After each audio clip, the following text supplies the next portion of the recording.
आज के इस सुंदर अवसर पर जबकि मणिपुर जल रहा है, समान नागरिक कानून और मणिपुर के खिलाफ में हम एक प्रोटेस्ट लेके यहाँ उपस्थित हैं। यहाँ उपस्थित इस कार्यक्रम को अगुवाई देने के लिए सर्व आदिवासी समाज के हमारे अग्रगण्य दूरस्थों से आए सभी प्रिय भाई और बहनों, मणिपुर जल रहा, हम सब सुलग रहे हैं, हर एक के अंदर में हर एक की आत्मा जल रही है। अब तक जिसका खून ना खौला हो, अब तक जिसका खून ना खौला हो, वो खून नहीं पानी है। अब तक जिसका खून नहीं देखना जरूरी नहीं, वो खून नहीं पानी है। आदिवासियों के हक अधिकार के लिए जो काम ना आए, ये जवानी बेकार है, ये जवानी बेकार है। वाह वाह वाह। दोस्तों, आज हम सब आदिवासी हैं, मूल निवासी हैं। आज आदिवासियों की जनसंख्या पूरे भारतवर्ष में 10 करोड़ 42 लाख से ज्यादा, 8.6% जनसंख्या क्या है। और आज हमारा एक भाग मणिपुर जो आदिवासियों का क्षेत्र है वो जल रहा है। परंतु हम इन दो बातों पे चर्चा करने के लिए आए हैं।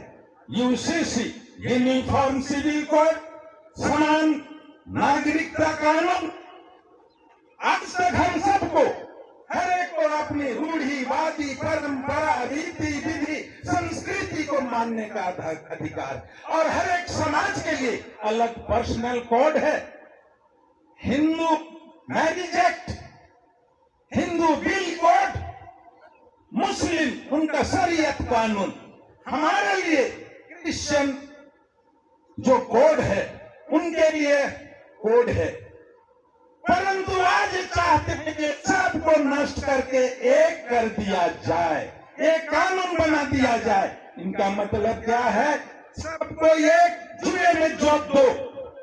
हमारी जो रूढ़िवादी सोच, विचार, प्रथा, परंपरा, संस्कृति है, इसको ढांप दिया जाए, नष्ट कर दिया जाए और एक कानून के दायरे में पूरे भारत को लाया जाए। आज संविधान, हम तो खतरे में हैं ही सही, आज हमारा संविधान खतरे में है। मैं कहना चाहूंगा, संविधान के सम्मान में आप जोरदार नारा दीजिएगा। संविधान के सम्मान में तो आप बोलिएगा आदिवासी मैदान। इतनी जोर से आवाज कि दिल्ली की गूंगी बहरी सरकार तक ये आवाज पहुंचने लगी। संविधान के सम्मान में आदिवासी मैदान में, संविधान के सम्मान में आदिवासी मैदान में, संविधान के सम्मान में आदिवासी मैदान में। मैं कहूंगा, जब तक संविधान है आदिवासी सुरक्षित है न, जब तक संविधान रहेगा आदिवासी सुरक्षित रहेगा। जब तक संविधान रहेगा आदिवासी सुरक्षित रहेगा, जब तक संविधान रहेगा आदिवासी सुरक्षित रहेगा। मेरे प्रिय दोस्तों, ये सारी जो क्रियाकलाप हो रही है, यूसीसी, इसके पहले एनआरसी, एनपीआर, सीएए, ये सारी चीजें हम लोगों को दिग्भ्रमित करने के लिए, जब चुनाव आता है इसी तरह के हथकंडे अपनाए जाते हैं। 2014 चुनाव के पूर्व मोदी जी ने घोषणा बनाई थी, घोषणा पत्र, मैनिफेस्टो। उनमें 3 अहम घोषणा उनका था। पहला, कश्मीर को जो विशेष राज्य का दर्जा मिला है 370 हटाएंगे। दूसरा, बाबरी मस्जिद पे हम भव्य राम मंदिर बनाएंगे। तीसरा, यूसीसी कानून लागू करके सबको एक कानून के दायरे में जोत देंगे। पहला और दूसरा सफल हो गया। पहला क्या था? 370 हटा के कश्मीर को 370 हटा दिया। दूसरा, भव्य मंदिर बनने जा रहा, जनवरी में उसका लोकार्पण होने वाला है। अब तीसरा रह गया यूनिफॉर्म सिविल कोड। इसके लिए विधि आयोग गठन किया गया है और विधि आयोग ने 2016 में लोगों को हर एक मजहब के बड़े बड़े अगुओं से राय मांगी, क्योंकि विधि आयोग ने कहा ये विभिन्न जाति समुदाय और धर्म से जुड़े हुए आस्था का प्रश्न है, इसलिए इसको लागू करना संभव नहीं है। हम विभिन्न जाति समाज धर्मों को सम्मान करना है। ऐसा करके 2018 में 21वें विधि आयोग ने इस यूसीसी की मांग को खारिज कर दिया था। क्या कहा? हमको लागू करना संभव इसी तरह से आग लगेंगे पूरे देशों में, और 2018 में यूसीसी खारिज कर दिया। अब 2024 फिर चुनाव आने वाला है, तो फिर राग अलाप रहे यूसीसी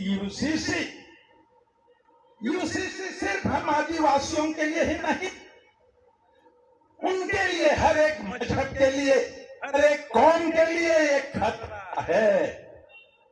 हिंदू लोगों में भी उत्तर में हम जानते हैं 7 फेर लगाकर शादी की जाती है। दक्षिण में मंदिर में जाके सिर्फ माल्यार्पण, माला पिंधाई दे तो शादी हुई है। और ये कानून बनेगा, बोले तो जब झलकी ने हुई। दक्षिण में मामा भांजी विवाह का प्रचलन है, वो बंद हो जाएगा। जैसे हमारे पास मोहम्मदन लोगों में जो शरिया कानून है, शरिया कानून के तहत जो बहुपत्नी प्रथा है वो बंद कर दिया जाएगा, 3 तलाक बंद कर दिया जाएगा। इस तरह से सबको एक लाइन में हमारी जो भी आदिवासियत परंपरा है, जैसे हमने सुना यहाँ पर, जो भी भूमि एक्ट के तहत, जो भी हमारा छोटा नागपुर खातियान के तहत, वो सारे कानून खत्म कर दिए जाएंगे। और हम सब के लिए क्या होगा? ऐसा होगा तो इस संविधान को खत्म करने जा रहे हैं। संविधान में पूरा हक और अधिकार दिया गया है। हम आदिवासियों के लिए संविधान आर्टिकल 244 के तहत यह प्रावधान है, अनुसूची 5 और 6 के तहत आदिवासी क्षेत्र और अनुसूचित क्षेत्र में उनके लिए विशेष प्रशासन और नियंत्रण का प्रावधान है। और अनुसूचित 5 हमारे पूरे देश के 10 राज्यों में अनुसूचित क्षेत्र लागू है। हमारा जसपुर, हमारा छत्तीसगढ़, मध्य प्रदेश, ये सब अनुसूचित राज्य है। और जब ये कानून बन जाएगा तो अनुसूची हट जाएगा। अनुसूची हटने से क्या हो जाएगा? हम सब डिसेबल हो जाएंगे, अनुसूचित से बाहर हो जाएंगे। और जो सुख और सुविधा, जो हमको पेशा कानून का अधिकार, वन अधिकार कानून, ग्राम में ग्राम सभा का अधिकार, ये सारे कानून विलुप्त कर दिए जाएंगे। और हमारे लिए जो आदिवासियों के अत्याचार के लिए जो एट्रोसिटी एक्ट है, वो एट्रोसिटी एक्ट सब समाप्त हो जाएगा। हमको जो बच्चों के लिए हक और अधिकार के लिए, पढ़ने के लिए जो रिजर्वेशन है एसटी एससी के लिए, वो समाप्त हो जाएगा।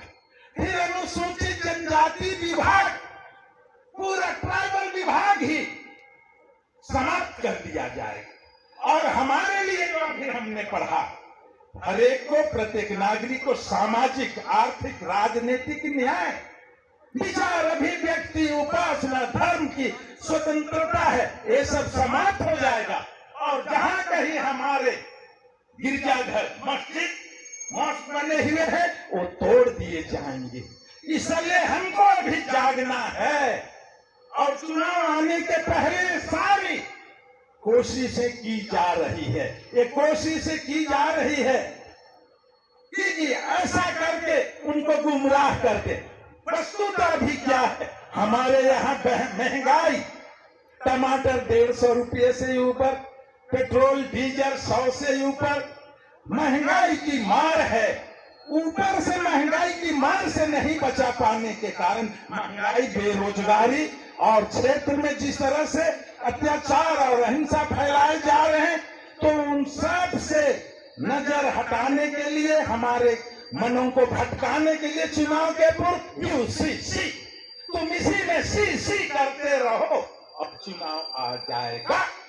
और इसलिए आज हम लोगों ने ये ठाना है ना, हम लोगों ने ये ठाना है कि हम सब एक हों, एकजुट हों और एकजुट होकर हमारे हक और अधिकार के लिए जोर और जुल्म, अत्याचार और अन्याय के खिलाफ हम एकजुट होंगे। कैसे एकजुट होंगे?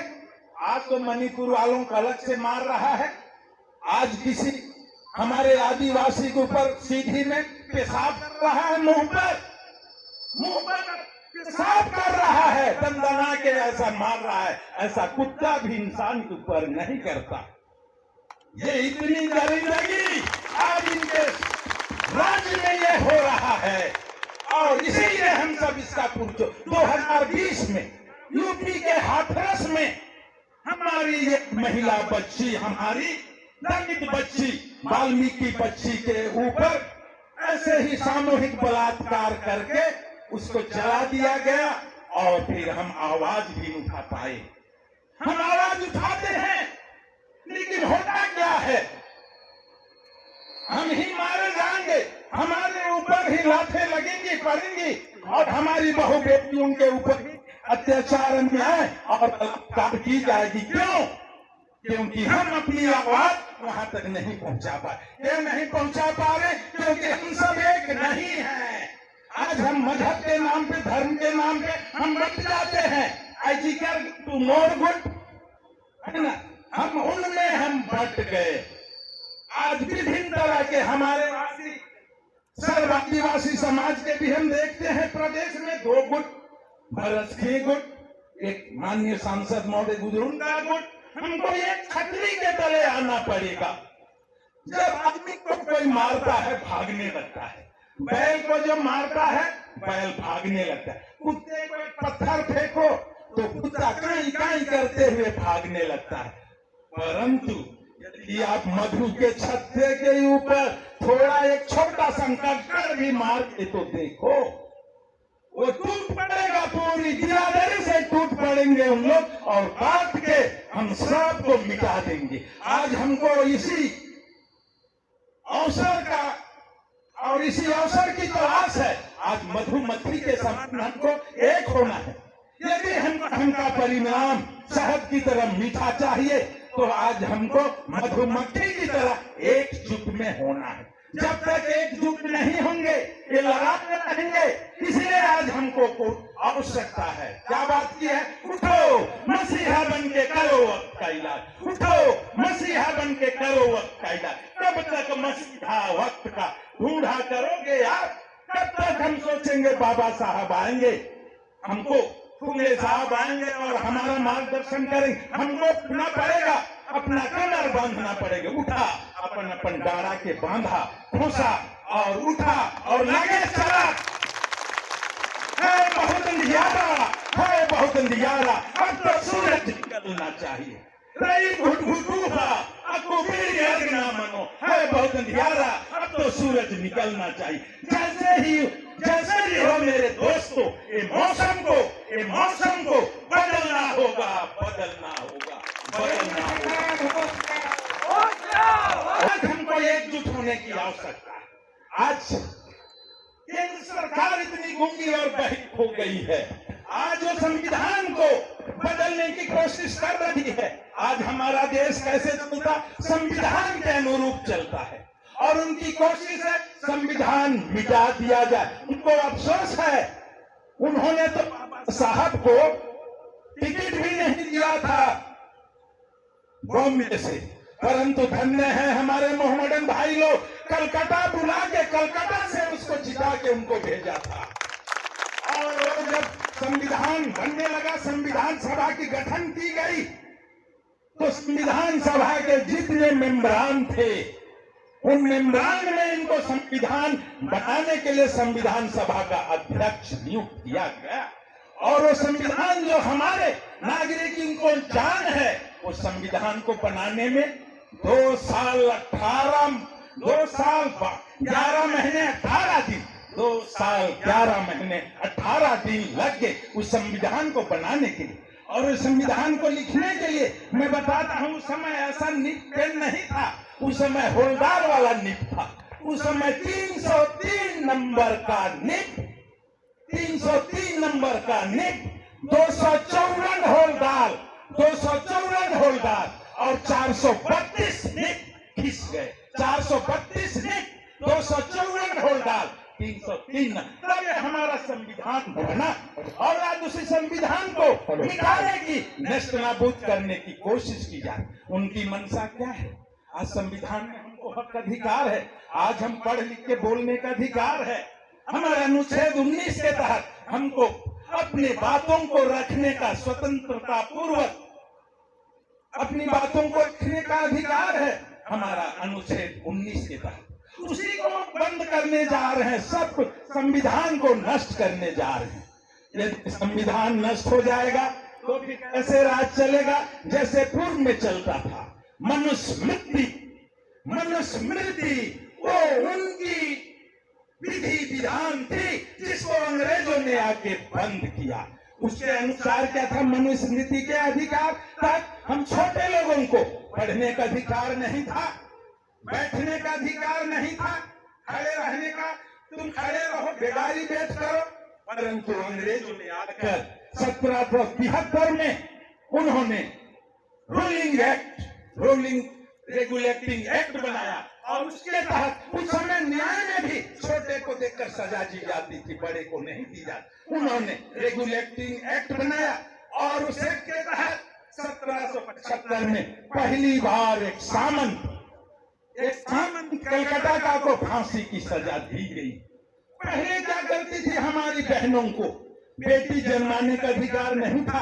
बेटी पैदा होते ही उसके मुंह में अफीम रख दिया जाता था तालू में, या माँ के थन में धतूरा पीस के चिपका दिया जाता था ताकि बेटी मर जाए। 1804 में इस कानून को अंग्रेजों ने बंद किया। इस कानून को बंद किया। इसी तरह से जब पहला लड़का बच्चा पैदा हुआ तो उसको गंगा में स्नान करा दिया जाता था, क्योंकि पहला बच्चा ही और हमसे लड़ेगा, इसलिए पहले बच्चे को गंगा में मरवा दिया। अंग्रेजी ने इसको बंद कराया। फिर 1819 में क्या हुआ? पहले जब हमारी दलित बेटियों की शादी होती थी, बहू बन जाती थी, तो दूल्हे के पास जाने के पूर्व उस बहन का, उस बच्ची का शुद्धिकरण होता था और पंडित के 3 दिन रुकती थी और 3 दिन में पंडित उसका बेइज्जती करके उसका शुद्धिकरण करता था। ये मनुस्मृति में है कि शुद्धिकरण के लिए 3 दिन रखा जाए। इस सब कानून को अंग्रेजों ने खत्म किया और इसी मनुस्मृति कानून को हमारे बाबा साहब डॉक्टर भीमराव अम्बेडकर ने 25 दिसंबर 1927 को भारी ऐसी भीड़ के बीच में उन्होंने मनुस्मृति का उन्होंने दहन कराया था। दहन, जोर से ताली बजाइए इस बात पे। मनुस्मृति का दहन 25 दिसंबर 1927 को बाबा साहब के द्वारा किया था और इन्हीं बाबा साहब ने अभी 21 जुलाई पार हुआ है। आज 25 जुलाई है। 21 जुलाई 1942 को बाबा साहब ने ऐसे भीड़ में एक नारा दिया था। क्या दिया था? शिक्षित बनो। 21 जुलाई 1942 का नारा, शिक्षित बनो, संगठित हो, संघर्ष करो। हम शिक्षित हो गए हैं, लिटरेसी रेट में हम बहुत ज्यादा हैं। यहाँ छत्तीसगढ़ में हमारा 67% है, यहाँ हम 70 से ज्यादा % है, शिक्षित हैं, बट हम संगठित नहीं हैं। इस तरह से कुत्ते को एक रोटी का टुकड़ा दिया जाता, तू उसके पूछे लड़े चला जाता है। उसी तरह से हमको भरमा के, ठग के, लोभ लुभावनी बातों से अलग, एक उधर ले गया, एक इधर ले गया, उधर गया, इधर गया, हम अलग अलग हो गए। एक उंगली को तोड़ना सरल है, 2 को तोड़ना सरल है, 5 उंगली अगर मुट्ठी बन जाए तो किसी को मुट्ठा मार दे मुक्का, उसकी सारी दांतें झड़ जाएंगी। तो आज हमको संगठन को मजबूत करना, शिक्षित है और ये संगठन का ये बहुत बढ़िया नजारा है। इस बात के लिए भी जोरदार ताली और जब तक संगठित नहीं तब हम संघर्ष कर पाएंगे। संघर्ष किसके लिए करेगा? कोई नेतृत्व करने वाला होएगा तो संगठित होना पड़ेगा हमको। आज हमको संगठित होने की आवश्यकता है और जो जुल्म के खिलाफ में आवाज उठानी